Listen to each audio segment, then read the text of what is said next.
I had to do it. There was simply no other logical solution.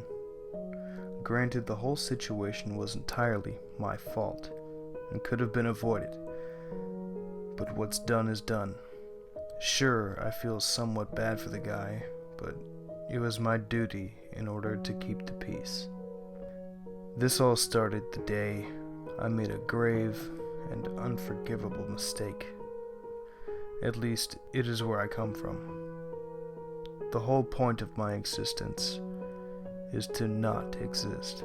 He and everyone else in the world could not know that there was someone there, lurking on the other side, watching your every minute movement. As long as it stays that way, there will never be a problem. Not now, not ever.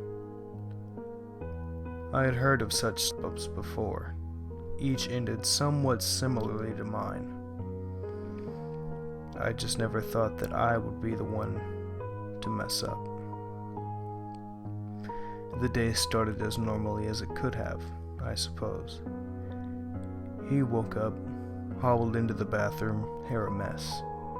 One eye half opened, and the other one being rubbed vigorously by his right hand. Dressed in his stained white shirt and red plaid boxers, and went about his standard routine. He turned on the water, cupped his hands, and splashed some in his face. Following this, he wet his toothbrush, smothered it in toothpaste, and brushed his teeth. With the same awkwardly agape mouth and overall ridiculous expression that he always did. Nothing out of the ordinary.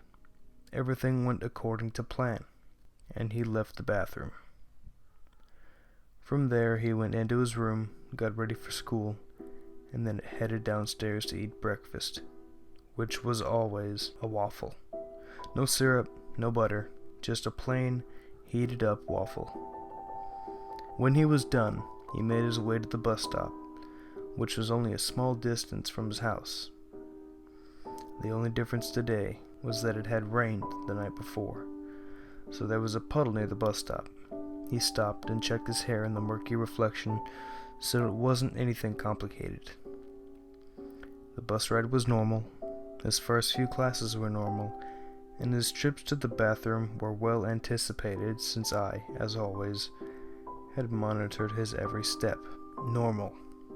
After school, he stopped at his girlfriend's locker to talk to her for a bit. He usually texts her after school, but he didn't have anything pressing to do after his last class that day, so he stopped by. He briefly checked himself in the mirror as she was on the back wall of her locker. But it was nothing more than a minor neck movement to adjust his bangs. To be honest, I was probably becoming a little overconfident, and thus slightly less focused. I knew his routine by heart. I knew his every movement by heart, his every mannerism. It was all so easy. I used to think that if I had to step into his shoes for a day, no one would notice anything different. Anyways, soccer practice started at 4 p.m. and ended at 6 p.m., so he was home by 6:30. He immediately took his backpack into his room, finished up his homework with a few quick strokes, and was done just in time for dinner at 7. Tonight his mom's choice was red chili enchiladas, a family favorite. They ate, and then, as always, he came upstairs and into the bathroom, closing the door behind him, connected to his room, and washed up. I'll be honest when I say that I was not entirely paying attention. More like autopilot. He brushed his teeth with the usual expressions, rinsed the toothbrush, gargled, and then looked up. He lifted his right hand to the right side of his hair. I lifted my left hand to the left side of my hair. When he was done, he lifted his left hand and I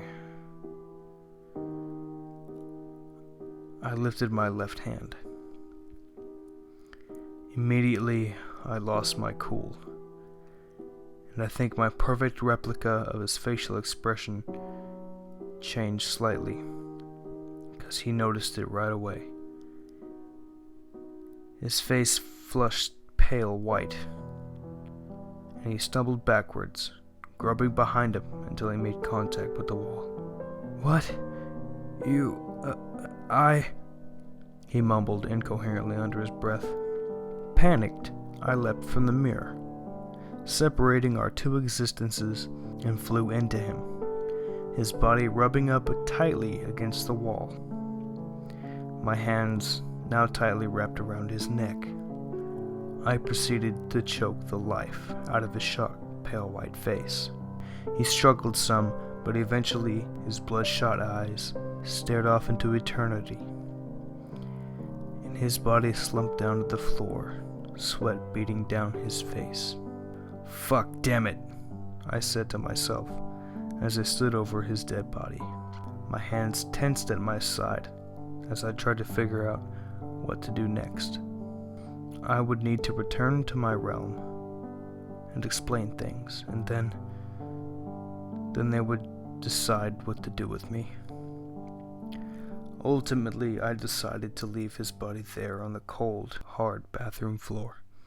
His parents would find the body soon enough and call the police, who, despite their best efforts, would never find any clues as to who had strangled him. This is very rare, for we are very good at what we do.